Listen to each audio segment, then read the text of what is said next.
The 2024 NBA Finals are set between the Boston Celtics and the Dallas Mavericks. And on today's show, we are going to break down the matchup and what each team needs to do to win, their path to this spot, and what my prediction at the end is going to be. I am Nic Rohloff. This is NBA Now. And, well, let's take a look at the macro of this matchup. The Mavericks, after being the 5th seed in the Western Conference, they came in with a record of 50-32. They're seeking their second NBA title. Meanwhile, over in Beantown, the Celtics had the best record all season long with a 64-18 total, and they are seeking an NBA record 18th NBA title. Game 1 will be Thursday, June 6th in Boston, Massachusetts, because the Celtics did have the best record, and Vegas is heavily favoring Boston to this point. They are minus 225 favorites, while the Dallas Mavericks are coming in at plus 180. And make sure you are subscribed to the channel because we will be live for every NBA Finals game. So don't miss out. Myself and producer Cullen are going to be having a blast breaking down the action, commentary, analysis of every Finals game. So make sure you join us and hit that sub button. There's 2 injuries to watch, though, before we get into the actual breakdown of the matchup.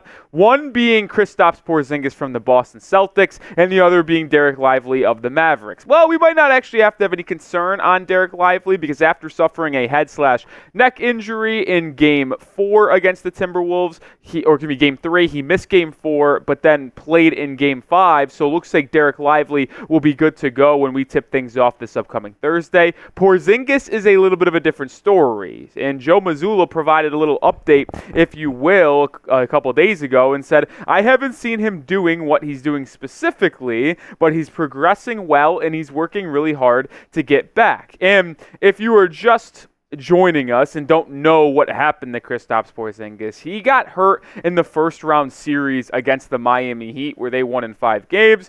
Porzingis has been out since April 29th, and he is continuing to battle his way back. Missed the second round, missed the Eastern Conference Finals as well, and his status is up in the air for the first couple games of the NBA Finals, but we'll have to keep our eye out for that. It is time to get into the in-depth matchup of these 2 teams, but first, stake your claim. Who you got in the NBA Finals? Who is taking home the NBA title in 2024? Type BOS for the Celtics. Type DAL for the Dallas Mavericks. We're going to start with the Celtics. They did have the best record in all basketball, so it's only right. They also are the home team, if you will. They won the first round series against the Miami Heat in 5 games, and then did the same exact thing in the second round against the Cleveland Cavaliers by defeating them in 5 games. Both series, by the way, they won Game 1, lost Game 2, and then won the next 3. And then they took care of the Indiana Pacers in a very entertaining 4-game series, but they did get the sweep after Indiana had quite the few collapses. And to me, it's time to get into some keys to victory for Boston. And number 1, or at least one of them, is that you can't continue to fall behind through 3 quarters. I just mentioned the couple choke jobs the Indiana Pacers had in the Eastern Conference Finals. 3 out of the 4 games, the Pacers held the lead going into the final 3 or 4 minutes of that fourth quarter. And they were also holding the lead for most of the game. And then the Celtics were able to make a push in the final 12 minutes. Well, I'm telling you this right now. The Indiana Pacers had some generational choke jobs against the Celtics, whether it be bad shot selection, going unbelievably ice cold, and turning the ball over. The Dallas Mavericks will not do that. They have 2 of the best closers in all of basketball, and Luka Doncic and Kyrie Irving, and you saw that on full display against the Thunder, and you saw it on full display against the Timberwolves. If the Celtics are trailing consistently through 3 quarters and in the final 5 minutes of each game, they will not be able to make the comebacks they were able to do against the Indiana Pacers. Number 2, Jayson Tatum can't relapse to 2022. What do I mean by that? Well, that's the last time the Boston Celtics made the NBA Finals when they lost to the Golden State Warriors in 6 games. And Tatum was just horrific in that series. He struggled with his efficiency, struggled with his turnovers, and he was outplayed by Andrew Wiggins. Now, Wiggins was a Western Conference All-Star starter that year. He was very good, but Wiggins was the best wing in that series. That can't happen again for Boston. Now, I will say the Mavericks don't really have a wing that can even compete with Jayson Tatum because they've got P.J. Washington and Derrick Jones Jr. as their two wings that are at least starting. But Jayson Tatum cannot have another poor finals performance like he had in 2022. Number 2, you have to throw different coverages at Luka Doncic, and this one's pretty self-explanatory. Luka is playing at the highest level of basketball that as anyone's playing at right now, and honestly, he's played in his entire career. I mean, listen, in Game 5 against the Timberwolves last night, he came out and dropped 20 points in the first quarter, including 4 tray balls and 8 of 10 shooting. Like, he was unconscious yesterday against the Minnesota Timberwolves, and the bodies the Celtics can throw at him are solid. You can mix it up between Jrue Holiday, Derek White, maybe even Tatum and Jaylen Brown at times. So I would expect the Celtics to have a different array of coverages, whether they trap him as soon as they get past half court or they double him and hedge on the pick and roll. You just have to change things up, because if you're just going into single coverage every single time, even though the Celtics have 4 capable defenders, Luka Doncic is going to pick you apart via the pick and roll. So you just cannot continue to throw these simple coverages at Luka. You have to do something to take the ball out of his hands and live and die, most likely with P.J. Washington, Derrick Jones Jr., and the others beating you, because you can't let Luka do his thing. More to get to on today's preview, but make sure you are playing PrizePicks for the NBA Finals. The best way to do so, you pick more or less on 2 or more player stat projections for a shot to win up to 100 times your cash. You can turn $10 into $1,000 in a single game watching your favorite sports this summer. You can make a PrizePicks lineup in as little as 60 seconds. You just need to pick more or less on 2 to 6 player stat projections, and you are locked in. The NBA Finals just mean more on PrizePicks, and so do the star players. You get boosted payouts on select basketball stars that you won't find anywhere else. And I've already taken a look at a PrizePicks entry for Game 1 of the Finals next Thursday. I'll take the more than on Daniel Gafford, 6 rebounds, more than on Derek White, 14.5 points, and less than on 27.5 points for Jayson Tatum. It's a 3-player entry to win 5 times your money. You join me, Stephen A. Smith, in a different array of celebrities playing PrizePicks every day. So download the app and use code CLNS for a first deposit match up to $100. Or you go in the description and comments of today's video, prizepicks.com/CLNS. That's the link that will be in there. And then use code CLNS to get a first deposit match up to $100. Shout out to PrizePicks. Pick more, pick less. It's that easy. All right, number 4 for Celtics key to victory. Don't be afraid to make the skip pass. And what do I mean by that, you might ask me? Well, here it is. After watching some film and watching the Mavericks defense against the Timberwolves, and obviously Jason Kidd will probably switch things up, he dared Minnesota to make a cross-court skip pass. They were leaving the corner practically wide open on the weak side. They had, for example, they had Anthony Edwards, Mike Conley, whoever it was, on the right wing, on the right elbow past the three-point arc. They would pack the defense and leave the opposite left corner pretty much wide open. And they were saying, if you want to make that skip pass to the corner, you can, because we are trusting ourselves to rotate over and either get a good contest up or just trap it in that corner. And to me, I think that is a pretty vulnerable spot, especially for a team for Boston that has a good array of three-point shooters, whether it be Tatum, White, even Al Horford, Kristaps if he's playing. Like, if those guys are left with a little bit of space because Jason Kidd employs that same defense for Dallas where he's daring you to make that skip pass, you have capable passers. Make the move. Jayson Tatum, you're tall. You can look over the defense. Same thing with Jaylen Brown. Make that strong skip pass. Get it to whoever it is in the corner, whether it be Derek White or Jrue Holiday, and trust them to knock down that shot or make a smart decision. You have one of the best 5-man lineups offensively in the NBA if you're Boston, so don't be afraid to make that skip pass. And then lastly, I want to look at an X-factor for Boston, and I think it's Al Horford. And why would I say that? Well, Kristaps Porzingis, you don't know when he's going to come back, if he can come back at all. I would expect him to play in this series eventually. I just don't know when it's going to be. And you're going to have to rely on Al Horford to give you big-time minutes in the meantime. The Mavericks have an elite big man duo in Derek Lively, the rookie from Duke, who was a lottery pick, and then obviously Daniel Gafford, who they traded for from the Wizards at the trade deadline. They have been dominant in this playoff series. Can Al Horford handle the two of them for the majority of the game by himself? Because I don't think they could play Luke Cornett. I don't think they can play Tillman, or if they want to go small ball with O'Shea Brissett. So Al Horford's going to have to play big minutes, and he's going to get targeted quite a bit in drop coverage, because you saw the Indiana Pacers absolutely abuse Al Horford in the pick and roll, and that was with Andrew Nembhard and Tyrese Haliburton.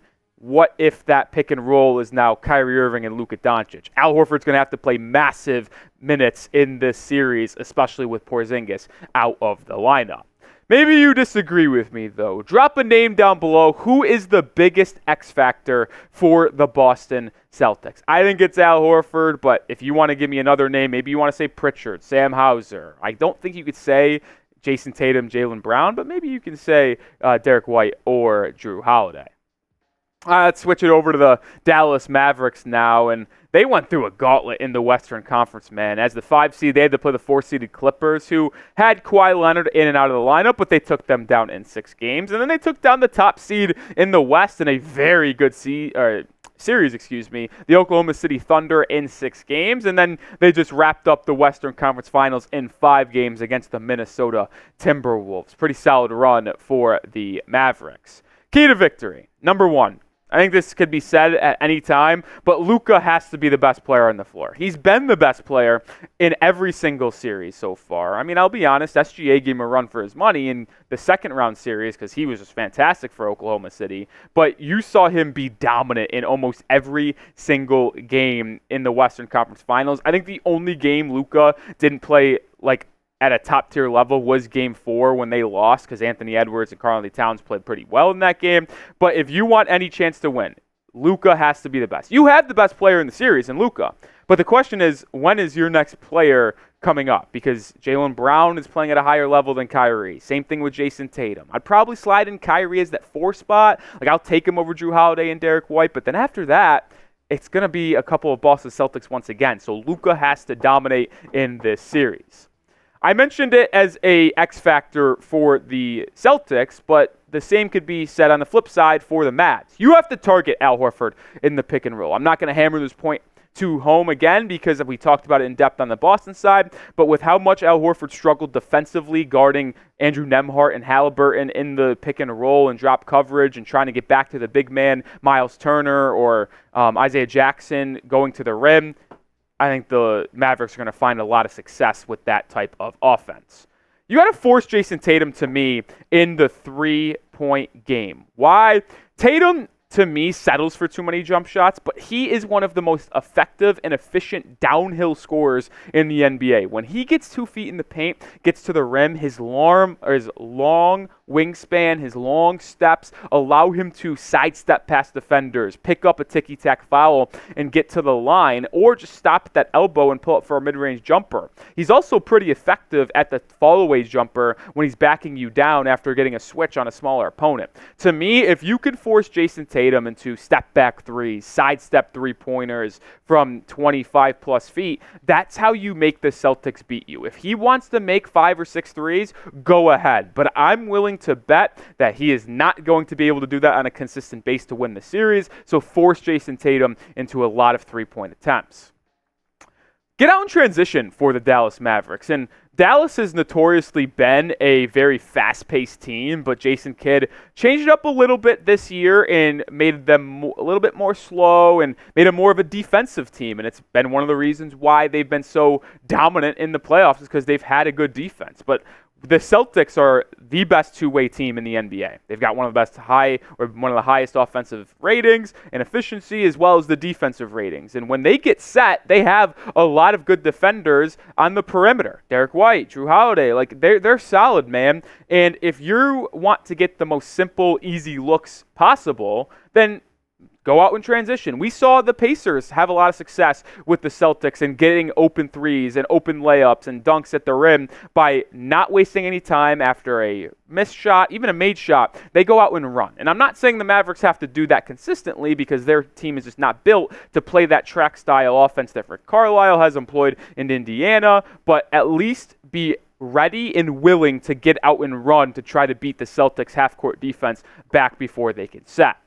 And then like Boston, let's do an X-factor for the Mavericks. It's going to be P.J. Washington. Why? Well, P.J. is likely going to have the assignment of guarding Jayson Tatum, the best player on Boston. So he's going to have to come up big. I'd imagine if you were to predict who the matchups will be in Game 1, I'd say Al Horford and Daniel Gafford will get matched up with each other, obviously. I think P.J. Washington and Tatum. And then you'll see Derrick Jones Jr. on Jaylen Brown, and then Luka on Jrue Holiday, and then Kyrie on Derek White. Those two could be interchangeable as well. But P.J. Washington, he's going to be asked and dared to shoot a lot of three-pointers, and he was very effective in the Western Conference playoffs for Dallas. He needs to do that and keep that play up, as well as playing well defensively on Tatum. Not asking you to hold him to under 15 a game, just make him work, and if you make him work and shoot a lot of threes, he probably won't dominate the series.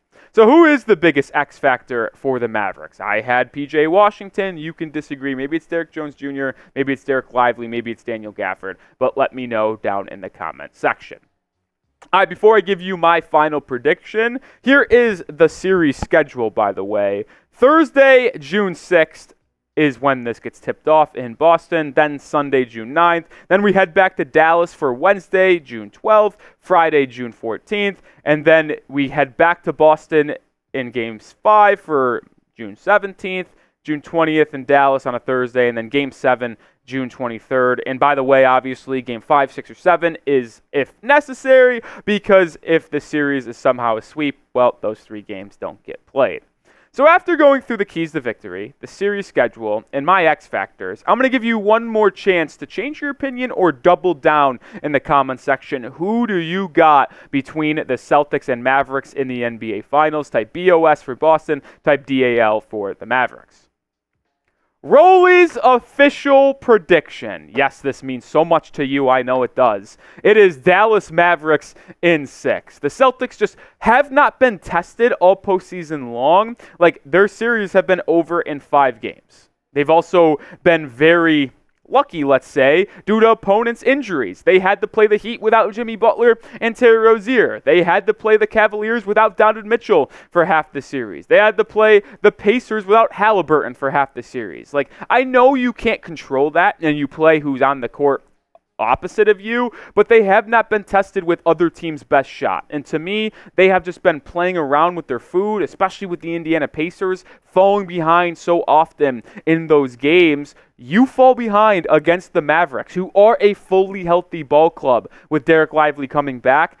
I just think they are going to be able to close out these games, and if it's a tie game with 5 minutes left, I trust the Mavericks more to get the job done in those 5 crunch minutes. And then I also think the absence of Kristaps Porzingis will loom large. Like Al Horford, and who else? You trusted Luke Kornet in the finals?